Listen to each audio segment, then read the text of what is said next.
Vive pues, pero cuelga, aún así, malvada, y esta ley misma de tu castigo, para que no estés libre de inquietud en el futuro, declarada para tu descendencia y tus tardíos nietos sea. Con estas palabras, según relata Ovidio en las Metamorfosis, Atenea convirtió a Aracne en una araña y la condenó a tejer eternamente colgada de su telaraña. En esta ocasión continuamos con nuestra serie sobre las arañas y veremos la historia de Aracne y Atenea, para entender por qué terminó sufriendo semejante castigo, cuál es el mensaje que quiere transmitir ese mito y cuál es la relación exacta del mito con las arañas.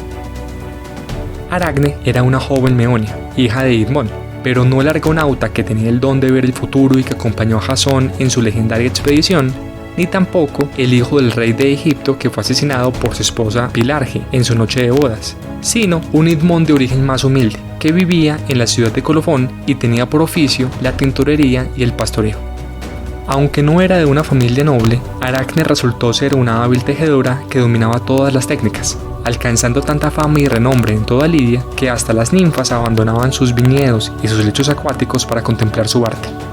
El problema, como suele pasarle a muchas personas talentosas, era que su habilidad era diametralmente proporcional a su humildad y se jactaba de ser la mejor tejedora en todo el mundo, incluso mejor que la propia diosa de las hilanderas, Atenea, y se negaba a reconocer que su habilidad era un don que la diosa le había concedido. Su arrogancia llegó al punto de que empezó a afirmar que la diosa no se atrevía a competir con ella por miedo a perder. Cuando las historias sobre la insolencia de la joven llegaron a oídos de Atenea, esta adoptó la forma de una anciana y fue hasta su taller a decirle que le pidiera perdón a la diosa por sus palabras. Pero como ésta se negó, le reveló su verdadera identidad y aceptó competir con ella para tejer el telar más hermoso. Al terminar la competencia, la diosa Atenea presentó un magnífico telar en el que aparecían representados los dioses del Olimpo, el episodio en el que se disputó con Poseidón el patronazgo de la ciudad de Atenas y los castigos de los mortales que habían osado desafiar a los dioses. Sin embargo, el telar que elaboró Aracne, representando a los dioses en algunas de sus icónicas conquistas amorosas, era muchísimo más hermoso. Atenea tuvo que reconocer que el telar que había tejido Aracne era una obra muy superior a la suya, y llena de ira lo destruyó y empezó a golpear a Aracne en repetidas ocasiones. Con el orgullo intacto, para no soportar la humillación de recibir semejante golpiza por parte de quien era inferior artista, Aracne tomó un lazo y se ahorcó en el techo, de donde quedó suspendida esperando la muerte. Sin embargo, Atenea decidió perdonarle la vida y la asperjó con los jugos de la hierba de Hécate, transformándola en una araña y anunciándole que el resto de sus días seguiría tejiendo en su nueva forma y que sus descendientes harían lo mismo. Esta historia puede verse desde diferentes perspectivas. La lectura más obvia de este mito es la misma que los de muchas de las historias de la mitología griega. Desafiar a los dioses es una pésima idea. Incluso en el relato existe una alusión expresa a esa moraleja, pues Atenea incluyó en su telar los castigos que recibían los insolentes mortales que no respetaban a los dioses, lo cual con toda seguridad era un mensaje directo para Aracne.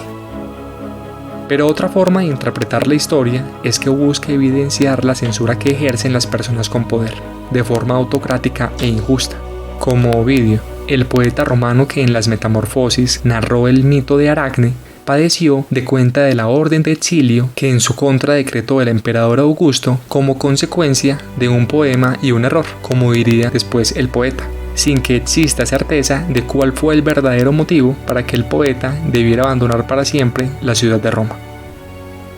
En la segunda parte de su Divina Comedia, Purgatorio, Dante encuentra a Aracne en la primera terraza del purgatorio, donde las almas de las personas orgullosas deben expiar ese pecado. La Aracne que aparece en el purgatorio de Dante no es una araña, sino una criatura a media transformación entre una mujer y una araña, inmortalizada magistralmente en las ilustraciones de Gustave Doré, lo cual implica que Dante le reconoce cierta humanidad y por eso la ubica en el purgatorio, un lugar intermedio entre el cielo y el infierno. Incluso siente lástima por ella, pues comprende que su situación es consecuencia de un castigo injusto impuesto por alguien poderoso. Y es que Dante considera que Aracne, Ovidio y él mismo son víctimas del poder. La hilandera Lidia de la diosa Atenea, el poeta romano del emperador Augusto y el propio Dante del papa Bonifacio VII y de los güelfos negros que lo exiliaron de Florencia. La mayoría de las personas consideran que Aracne fue la primera araña y que antes de su transformación no existía criatura semejante en el mundo. Con todo, algunos creen que la primera araña no fue Aracne, sino la propia diosa Atenea. Atenea no tiene atributos físicos de una araña, ni existen historias en las que se transforme en una araña, y el animal que le representa es una lechuza o un mochuelo, no una araña. Entonces, ¿por qué dicen eso? Porque además de ser la diosa de la sabiduría y la guerra, también era la patrona de las artes y la habilidad, entre las cuales se encuentra el tejido y el hilado. Como en esa medida es el equivalente griego a la diosa egipcia Neit, que es representada por una araña, entonces debiera considerarse que Atenea también es una araña. Asimismo, dicen que como la reproducción de la araña es asexual, se corresponde a la figura de Atenea como divinidad que conserva su virginidad.